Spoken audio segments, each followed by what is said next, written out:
ಎಲ್ಲರಿಗೂ ನಮಸ್ಕಾರ. ನಾನು ಗಣೇಶ್ ಪಾಟೀಲ್.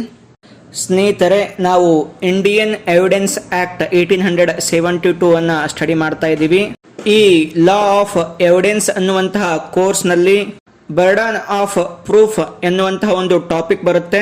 ಇಲ್ಲಿ ನಾವು ಬರ್ಡನ್ ಆಫ್ ಪ್ರೂಫ್ ಅಂದ್ರೆ ಏನು, ಅದು ಯಾರ ಮೇಲೆ ಇರುತ್ತೆ, ಕ್ರಿಮಿನಲ್ ಮತ್ತು ಸಿವಿಲ್ ಕೇಸ್ಗಳಲ್ಲಿ ಅದರ ಕಂಡೀಷನ್ ಹೇಗಿರುತ್ತೆ ಅನ್ನೋದನ್ನ ನೋಡೋಣ. ನಾವು ಎವಿಡೆನ್ಸ್ ಆಕ್ಟ್ ನ ಸೆಕ್ಷನ್ 101 ಇಂದ ಹಿಡ್ಕೊಂಡು ಸೆಕ್ಷನ್ 114A ವರೆಗೆ ಬರ್ಡನ್ ಆಫ್ ಪ್ರೂಫ್ ನ ಬಗ್ಗೆ ಇರುವಂತಹ ಪ್ರೊವಿಷನ್ಸ್ ಗಳನ್ನ ಸ್ಟಡಿ ಮಾಡ್ತೀವಿ.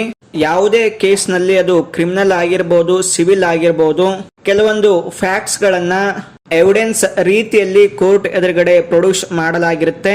ಆ ಫ್ಯಾಕ್ಟ್ ಗಳು ಸರಿ ಅಥವಾ ತಪ್ಪು ಅನ್ನೋದನ್ನ ಡಿಸೈಡ್ ಮಾಡಬೇಕಾಗುತ್ತೆ. ಆ ಫ್ಯಾಕ್ಟ್ ಗಳು ಸತ್ಯ ಅಥವಾ ಅಸತ್ಯ ಅಂತೇಳಿ ಪ್ರೂವ್ ಮಾಡಬೇಕಾಗತ್ತೆ. ಅದನ್ನು ಪ್ರೂವ್ ಮಾಡಬೇಕಾಗಿರೋದು ಯಾವ ವ್ಯಕ್ತಿ ಈ ಫ್ಯಾಕ್ಟ್ ಗಳನ್ನ ಕೋರ್ಟ್ ನ ಎದುರುಗಡೆ ತಂದಿರ್ತಾನೆ, ಆ ವ್ಯಕ್ತಿ ತಾನು ತಂದಿರುವಂತಹ ಫ್ಯಾಕ್ಟ್ ಗಳು ಸತ್ಯನ ಅಥವಾ ಅಸತ್ಯನ ಅಂತೇಳಿ ಪ್ರೂವ್ ಮಾಡಬೇಕಾಗತ್ತೆ.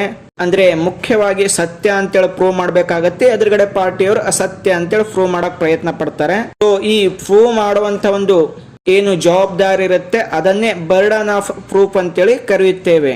ಇದನ್ನೇ ನಾವು ಅಬ್ಲಿಗೇಷನ್ ಅಂತೇಳಿ ಕರೆಯುತ್ತೇವೆ. ಯಾವ ಪಾರ್ಟಿ ಫ್ಯಾಕ್ಟ್ಸ್ ಗಳನ್ನ ಕೋರ್ಟ್ ಎದುರುಗಡೆ ತಂದಿರುತ್ತೆ ಆ ಪಾರ್ಟಿ ಆ ಫ್ಯಾಕ್ಟ್ಸ್ ಗಳನ್ನ ಎಸ್ಟಾಬ್ಲಿಷ್ ಮಾಡಬೇಕಾಗುತ್ತೆ. ಆ ಫ್ಯಾಕ್ಟ್ ಗಳು ಅವನ ಪರವಾಗಿರಬೇಕು ಮತ್ತು ಎದುರುಗಡೆ ಅಪೋನೆಂಟ್ ನ ಅಗೇನೆಸ್ಟ್ ಇರಬೇಕು.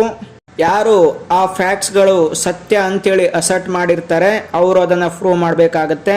ಕಾರಣ ಏನು ಅಂತಂದ್ರೆ ಆ ಫ್ಯಾಕ್ಟ್ ಗಳ ಆಧಾರದ ಮೇಲೆಯೇ ಒಬ್ಬ ವ್ಯಕ್ತಿ ಎದುರುಗಡೆ ಅಪೋನೆಂಟ್ ಅನ್ನ ಕೋರ್ಟ್ಗೆ ಏನ್ ಮಾಡಿರ್ತಾನೆ, ಅವನನ್ನ ಎಳ್ಕೊಂಡು ಬಂದಿರ್ತಾನೆ. ಅಂದ್ರೆ ಇದರ ಅರ್ಥ ಅವನನ್ನ ಕೋರ್ಟ್ಗೆ ಬರೋ ರೀತಿ ಮಾಡ್ತಾನೆ.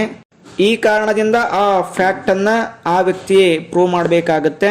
ನಾವು ಬರ್ಡನ್ ಆಫ್ ಪ್ರೂಫ್ ನ ಡೆಫಿನಿಷನ್ ಅನ್ನ ಸೆಕ್ಷನ್ 101 ನಲ್ಲಿ ನೋಡಬಹುದು.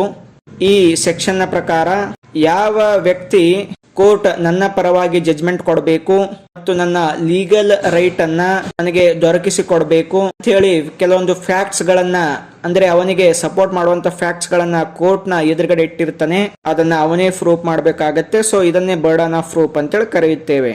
ಈಗ ಕ್ರಿಮಿನಲ್ ಕೇಸ್ ನಲ್ಲಿ ಬರ್ಡನ್ ಆಫ್ ಪ್ರೂಫ್ ಯಾರ ಮೇಲೆ ಇರುತ್ತೆ ಅದನ್ನ ನೋಡೋಣ. ಯಾವುದೇ ಕ್ರಿಮಿನಲ್ ಕೇಸ್ ನಲ್ಲಿ ಇಬ್ರು ವ್ಯಕ್ತಿಗಳಿರ್ತಾರೆ, ಒಬ್ನು ಕಂಪ್ಲೇನೆಂಟ್, ಇನ್ನೊಬ್ನು ಅಕ್ಯೂಸ್ಡ್. ಈ ಕ್ರಿಮಿನಲ್ ಕೇಸ್ ಗಳಲ್ಲಿ ಒಂದು ಪ್ರಿಸಂಪ್ಷನ್ ಇದೆ.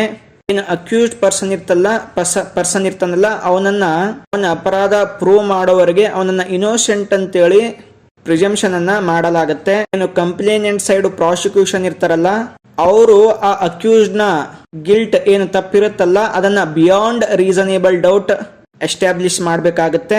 ಇಲ್ಲಿ ಅಕ್ಯೂಸ್ಡ್ ಯಾವುದೇ ರೀತಿಯಲ್ಲಿ ಫ್ಯಾಕ್ಟ್ಸ್ ಗಳನ್ನ ನಿರಾಕರಣೆ ಮಾಡುವಂತಹ ಅವಶ್ಯಕತೆ ಇಲ್ಲ. ಅವನು ಜಸ್ಟ್ ರೀಸನೇಬಲ್ ಡೌಟ್ ಗಳನ್ನ ಕ್ರಿಯೇಟ್ ಮಾಡಿದ್ರೆ ಸಾಕು. ಮುಖ್ಯವಾಗಿ burden of the proof prosecution ಮೇಲೆ ಇರುತ್ತೆ ಅಥವಾ ಕಂಪ್ಲೇನೆಂಟ್ ಮೇಲೆ ಇರುತ್ತೆ. ಇದರಲ್ಲಿ ಒಂದು ಕಡೆ ಎಕ್ಸೆಪ್ಷನ್ಸ್ ಕೂಡ ಇದೆ. ಒಂದು ಕೇಸ್ ನಲ್ಲಿ ಅಕ್ಯೂಸ್ಡ್ ಏನ್ ಮಾಡ್ತಾನೆ ಅಂದ್ರೆ ಆ ಗಿಲ್ಟ್ ಅನ್ನ ಒಪ್ಕೊಂಡಿರ್ತಾನೆ. ಆ ಗಿಲ್ಟ್ ಅಂದ್ರೆ ಎಕ್ಸಾಕ್ಟ್ಲಿ ಗಿಲ್ಟ್ ಅಂತ ಒಪ್ಕೊಂಡಿರಲ್ಲ. ಅಂದ್ರೆ ಆ ಒಂದು ಆಕ್ಷನ್ ಅನ್ನ ನಾನೇ ಮಾಡಿದ್ದೀನಿ, ಆದ್ರೆ ಅದನ್ನ ಡಿಫೆನ್ಸ್ ರೂಪದಲ್ಲಿ ಮಾಡಿದ್ದೀನಿ ಮತ್ತು ಕೆಲವೊಂದು ಜನರಲ್ ಎಕ್ಸೆಪ್ಷನ್ಸ್ ಗಳ ಆಧಾರದ ಮೇಲೆ ಮಾಡಿದ್ದೀನಿ ಅಂತೇಳಿ ಒಪ್ಕೊಂಡಿರ್ತಾನೆ. ಸೊ ಈ ಡಿಫೆನ್ಸ್ ಅನ್ನ ಮತ್ತು ಜನರಲ್ ಎಕ್ಸೆಪ್ಷನ್ಸ್ ಗಳನ್ನ ಬಳಸೋ ಟೈಮ್ ನಲ್ಲಿ ಅಕ್ಯೂಸ್ಡ್ ಮತ್ತು ಅಥವಾ ಅವನ ಕಡೆ ಇರುವಂತಹ ಒಂದು ಡಿಫೆನ್ಸ್ ಲಾಯರು ಅದನ್ನ ಪ್ರೂವ್ ಮಾಡಬೇಕಾಗುತ್ತೆ.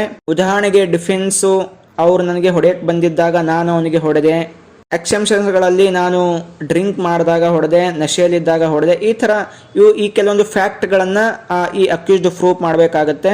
ನೆಕ್ಸ್ಟ್ ಸಿವಿಲ್ ಕೇಸ್ಗಳಲ್ಲಿ ಪ್ಲೇಂಟಿಫ್ ಮತ್ತು ಡಿಫೆಂಡೆಂಟ್ ಇಬ್ರು ತಮ್ಮ ಒಂದು ಫ್ಯಾಕ್ಟ್ಸ್ ಗಳನ್ನ ಪ್ರೂವ್ ಮಾಡಬೇಕಾಗತ್ತೆ. ಬರ್ಡನ್ ಆಫ್ ಪ್ರೂಫ್ ಇಬ್ಬರ ಮೇಲೂ ಕೂಡ ಇರುತ್ತೆ. ಇಬ್ಬರು ಕೂಡ ತಮ್ಮ ಹತ್ತಿರ ಇರುವಂತಹ ಡಾಕ್ಯುಮೆಂಟ್ಸ್ ಗಳನ್ನ ಕೋರ್ಟ್ ಎದುರುಗಡೆ ಪ್ರೊಡ್ಯೂಸ್ ಮಾಡಬೇಕು. ಇಬ್ರು ಕೂಡ ಆ ಕೇಸ್ ನಲ್ಲಿ ತಮಗೆ ಇರುವಂತಹ ರೈಟ್ಸ್ ಗಳನ್ನ ಪ್ರೂವ್ ಮಾಡಬೇಕಾಗತ್ತೆ.